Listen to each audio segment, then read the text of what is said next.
Il faut que vous m'écoutiez attentivement car ce que je m'apprête à vous raconter est remarquable. Il y a quelques jours, le président des États-Unis a décroché son téléphone, contacté une sénatrice de sa propre formation politique et lui a hurlé des grossièretés, pas à une démocrate, mais bien à une républicaine, quelqu'un de son propre camp. Pourquoi cette fureur ? Parce qu'elle a voté pour restreindre son autorité. Ce que je vais vous expliquer ce soir représente quelque chose qu'on n'avait pas observé dans la vie politique américaine depuis très longtemps. Ce genre de résistance structurée et intentionnelle envers un président en exercice venant de l'intérieur même de son parti, sur des questions de guerre et de paix, il faut remonter plusieurs décennies pour trouver une situation comparable. Et voici l'essentiel, ce n'est pas du spectacle politique, ce n'est pas le jeu habituel où les sénateurs affichent leur inquiétude, publient des communiqués préoccupés puis votent conformément à la ligne du parti. C'est autre chose. Ce sont des républicains œuvrant activement pour entraver le pouvoir du président de conduire le pays vers la guerre. Visualisez la scène. Il est tard, le Capitole est plongé dans l'obscurité, mais les téléphones s'allument dans les bureaux sénatoriaux. Les sénateurs rafraîchissent leurs écrans, vérifient encore et encore parce que ce qu'ils constatent semble inconcevable. Le président n'attaque pas les démocrates, il s'en prend à ses propres troupes et pour la première fois depuis des années il ne capitule pas. Ce qui s'est produit, c'est que des républicains se sont alliés aux démocrates pour faire progresser une résolution concernant les prérogatives de guerre, un instrument juridique destiné à limiter la capacité du président d'engager des forces armées sans l'approbation du Congrès. Réfléchissez à ce que cela signifie.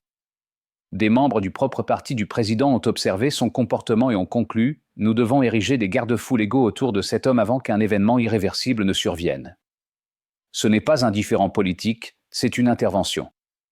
Et quelle a été la réaction de Trump ? Il est entré dans une rage folle, a téléphoné à la sénatrice Susan Collins et l'a interpellée avec un vocabulaire vulgaire. Invective, menace, pas de persuasion, de l'intimidation pure.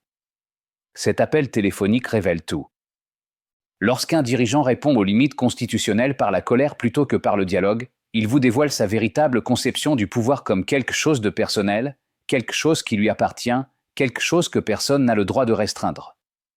Maintenant, ce qui a déclenché tout cela, le président Trump a déclaré publiquement l'idée d'utiliser la force militaire pour acquérir le Groenland. Je sais comment cela sonne. Cela semble être une plaisanterie, mais ça ne l'est pas. Le président a affirmé à plusieurs reprises que les options militaires sont envisageables pour acquérir un territoire qui appartient au Danemark. Le Danemark, un allié de l'OTAN, un pays que les États-Unis sont obligés par traité de protéger. Voici ce qui est crucial concernant l'OTAN. L'article 5 établit la défense collective. Une agression contre une nation membre est considérée comme une agression contre toutes. Ce principe a maintenu la paix en Europe pendant 75 ans. Le Groenland est territoire danois. Si les États-Unis entreprenaient une action militaire contre le Groenland, ils attaqueraient l'OTAN elle-même, ils seraient en guerre avec leurs propres alliés, ils détruiraient l'alliance militaire la plus réussie de l'histoire moderne. Le scénario que le Sénat doit maintenant prendre au sérieux est celui d'un président américain nous plaçant dans un conflit militaire direct avec l'Europe pour une acquisition territoriale. Ce n'est pas normal. C'est le type de rhétorique qui, à n'importe quelle époque antérieure, aurait mis fin à une carrière politique du jour au lendemain. Trump ne réfléchit pas à la géopolitique comme le font traditionnellement les dirigeants. Il ne perçoit pas les alliances comme des engagements mutuels, ni les traités comme des obligations contraignantes. Il voit tout comme une transaction commerciale. Gagnant et perdant, propriété à acquérir et adversaire à dominer. Cette vision fonctionne dans l'immobilier, mais les relations internationales ne sont pas de l'immobilier. Les pays disposent d'armées, les alliances ont des lignes rouges, les paroles ont des conséquences qui ne peuvent être effacées. Quand vous dites au monde que la force militaire est envisageable pour acquérir un territoire allié, vous ne négociez pas un accord, vous émettez une menace et les menaces modifient les calculs de tous, alliés, adversaires et vos propres commandants militaires. Les sénateurs républicains comprennent cela, ils ont constaté à quelle vitesse les situations peuvent dégénérer. Ils savent que les mots d'un président américain portent un poids qui ne peut être annulé par un tweet, c'est pourquoi ils sont effrayés. Revenons à cet appel avec Collins car il a révélé quelque chose de fondamental. Trump a déversé sa fureur, proféré des menaces, traité son vote comme une trahison personnelle, révélant exactement comment il perçoit la résistance comme une menace existentielle. Toute la stratégie de son deuxième mandat s'est construite sur la projection d'une domination totale. Rien ne détruit cette image plus rapidement que des membres de votre propre parti votant contre vous à la télévision nationale. Alors il a attaqué avec intimidation et voici l'élément crucial, cela n'a pas fonctionné. Collins n'a pas modifié son vote ni les autres républicains, ils ont absorbé la colère, raccroché le téléphone, repris le travail. Cet échec de l'intimidation a démontré quelque chose que ce président n'a jamais accepté. La loyauté en politique est conditionnelle. Quand un dirigeant cesse d'apporter des bénéfices, la loyauté s'évapore. Les sénateurs républicains font des calculs, ils observent la rhétorique belliqueuse, les déclarations d'urgence, le chaos et se demandent « qu'est-ce que j'obtiens de tout cela ?» Si la réponse est seulement du risque, l'alliance ne tient pas. Pendant que cela se déroulait, Trump a déclaré une urgence nationale liée aux actifs pétroliers vénézuéliens. En surface, cela ressemble à une politique énergétique, mais le calendrier pour en bénéficier des années, peut-être des décennies. Les principaux bénéficiaires, des corporations multinationales, pas les consommateurs américains. Pourquoi déclarer une urgence ?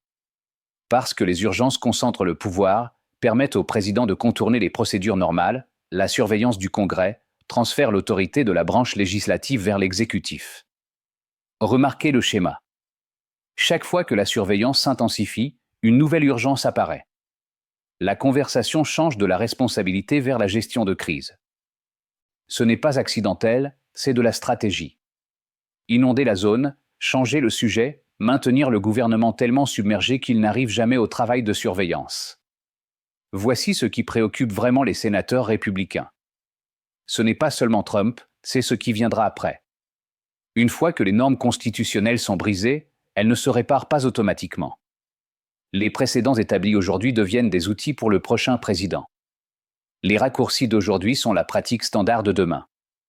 Si un président peut déclarer des urgences pour contourner le Congrès, les futurs présidents feront de même. S'il peut menacer d'actions militaires contre des alliés sans conséquence, les futurs présidents iront plus loin. S'il peut intimider des législateurs qui expriment leur désaccord, les futurs présidents hériteront de ce manuel. Les républicains expérimentés comprennent cela. Ils savent que défendre un président aujourd'hui pourrait signifier habiliter un autre demain, un qu'ils ne peuvent contrôler. C'est pourquoi ils tracent des lignes, pas à cause d'un changement d'opinion sur Trump, mais parce qu'ils pensent à l'institution, à savoir si le Congrès comptera encore dans 10 ans s'il laisse ses précédents s'installer. Ce sont des républicains qui se demandent, si nous n'arrêtons pas cela maintenant, pourrons-nous l'arrêter plus tard ? Et de plus en plus, la réponse est non. Tout cela a des conséquences pour des personnes réelles. Quand un président menace d'action militaire, les familles militaires le ressentent. Ce sont eux qui sont déployés, ceux qui ne rentrent pas chez eux. Quand les relations commerciales sont déstabilisées par une politique étrangère erratique, les travailleurs le ressentent. Les commandes sont annulées, les chaînes d'approvisionnement se brisent, les emplois disparaissent. Quand les alliés perdent confiance dans les engagements américains, tout le monde le ressent. Le dollar s'affaiblit, les accords de sécurité s'effilochent, le monde devient moins prévisible. La rhétorique sur le Groenland n'est pas seulement embarrassante, elle est dangereuse. Elle fait douter les alliés européens de pouvoir compter sur la protection américaine. Elle fait se demander aux adversaires s'ils peuvent exploiter le chaos. Voici ce qui est en jeu, pas seulement des principes, mais des vies, des moyens de subsistance, la stabilité qui permet de planifier l'avenir. Quand le gouvernement devient imprévisible, les gens ordinaires paient le prix. Vers où cela se dirige-t-il ? Je ne ferai pas de prédiction. J'ai été dans ce domaine trop longtemps pour prétendre le savoir, mais je peux vous dire quoi observer. Premièrement, la résolution sur les prérogatives de guerre. Si elle passe avec suffisamment de votes pour survivre à un veto, c'est un moment constitutionnel authentique. Deuxièmement, les demandes de surveillance, les enquêtes de l'inspecteur général, les exigences de documents. Si elle continue d'avancer, la machinerie institutionnelle fonctionne. Si elle stagne, c'est une autre histoire. Troisièmement, la coalition républicaine. Si la minorité qui fait pression s'élargit, l'influence de Trump diminue. Si elle reste isolée, la révolte s'estompe. Quatrièmement, le langage de Trump. Quand il se sent acculé, il intensifie davantage d'urgence, une rhétorique plus extrême, davantage de tests de loyauté. Et cinquièmement, le plus important, qu'arrive-t-il à ceux qui ont dit non ? Collins, les autres républicains qui ont franchi la ligne, font-ils face à des conséquences ? Perdent-ils des positions ? Sont-ils contestés lors de primaires ou survivent-ils intacts ? La réponse dira si la résistance est viable, si dire non à ce président a un coût acceptable, si la structure d'incitation a réellement changé ou si ce n'était qu'une lueur temporaire. Cette histoire ne concerne pas vraiment Trump, elle concerne la question de savoir si les règles qui gouvernent le pouvoir sont plus fortes que les individus qui le possèdent temporairement. Chaque démocratie affronte cette question. Finalement arrive un dirigeant qui croit que les règles ne s'appliquent pas à lui, qui voit la Constitution comme une suggestion. Quand cela se produit, le système fait face à un choix. Il peut plier, se briser ou résister. En ce moment, nous voyons le système américain être testé en temps réel et les limites réagissent. Pas aussi rapidement que certains le souhaiteraient, pas aussi fermement que d'autres l'espéreraient, mais elles réagissent. Des républicains traversant l'allée, des inspecteurs généraux recevant des demandes formelles, des sénateurs posant des questions embarrassantes, des votes qui n'étaient pas censés avoir lieu. Ce n'est pas rien. Cela ne garantit pas que le système résiste. L'histoire est remplie de démocraties qui ont plié jusqu'à se briser, mais ce n'est pas non plus inévitable. Les systèmes résistent quand les gens les font résister, quand les législateurs décident que leur serment compte plus que leur carrière, quand les institutions privilégient la fonction plutôt que la commodité, quand les citoyens prêtent attention et exigent des comptes. Et en ce moment, certaines personnes font ce choix imparfaitement, incomplètement, mais elles le font. Laissez-moi vous laisser avec 3 éléments. Premièrement, cette révolte est réelle. Les républicains ne critiquent plus seulement Trump en privé, ils prennent des votes, ils font avancer des résolutions, ils tracent des lignes qu'ils n'avaient jamais tracées auparavant. Deuxièmement, les pouvoirs d'urgence sont en train d'être instrumentalisés. Le schéma est clair.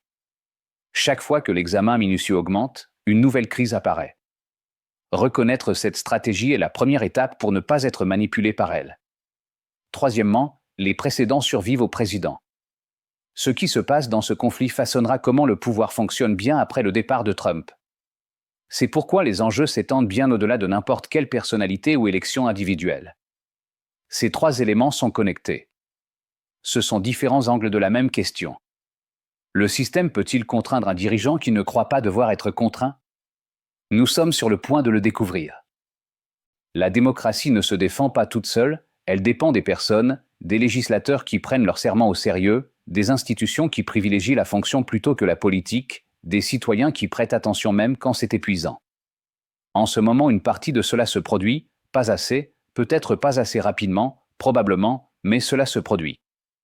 La résistance à Trump ne vient plus de l'extérieur, elle vient de l'intérieur, de personnes qui le connaissent, qui ont travaillé avec lui, qui l'ont défendu et qui ont décidé que certaines lignes ne peuvent être franchies.